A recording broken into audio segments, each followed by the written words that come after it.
Hi நேயர்களே, நான் தான் உங்கள் ஜொமேட்டோ பாய் பேசுகிறேன். இன்றைக்கி ஜொமேட்டோ லாகின் பண்ணிவிட்டு காலையில் இன்றைக்கி எப்பயும் போல் சாப்பிட்லாம். சரி, மதியம் சாப்பிட்லான்னா அதை தக்காளி சோறுன்னு கொடுத்தாங்க. அப்பா என்ன காரம்! இந்த ஹோட்டலில் சாப்பிட்டாவோ உடம்பு என்னத்துக்கு ஆக போகுது தெரியல. அதை பாதி சாப்பிட்டு அப்படியே தூக்கி போட்டேன். உடம்பு என்ன ஆக போகுதுன்னு தெரியல.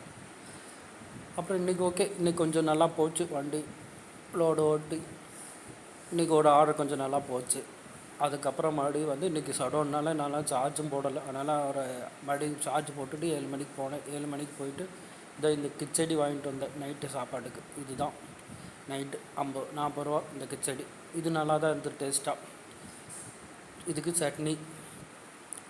என்னுடைய டின்னர் இதுதான். அப்புறம் நேயர்களே, கிச்சடிலாம் உங்களுக்கு பிடிக்குமா? நானும் ரொம்ப நாள் கழித்து சாப்பிட்ருக்கேன்.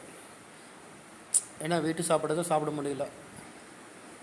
என்ன ஃபேமிலியாக இருந்தால் நல்லது கெட்டது விரதம்லாம் இருப்பாங்க. நமக்கெல்லாம் அந்த இதெல்லாம் இல்லை. தனியாலாம் இருக்கிறதுனால இப்படியே கிடைச்சிக்கிறது வாங்கி சாப்பிட்டு விரதம் தான். டெய்லியும் காலையில் சாப்பிடாமல் விரதம் தான் இருக்கிறோம். எந்த சாமிக்கும் தெரியல, நாங்கள் பாட்டுக்கு விரதம் இருந்துக்கிட்டே இருக்கிறோம். பார்த்தீங்களா, கிச்சடி சட்னி. கிச்சடி ஓகே. ஒருவேளை எனக்கு வாயில் புண்ணு வந்துடுச்சுன்னு நினைக்கிறேன். அதனால தான் எல்லாமே காரமாக இருக்குது எனக்கு தெரியல. ஆனால் அந்த சாப்பாடு ரொம்ப மோசம். எப்படி தான் அந்த ஹோட்டலில் வாங்கி சாப்பிட்றாங்களோ தெரியல.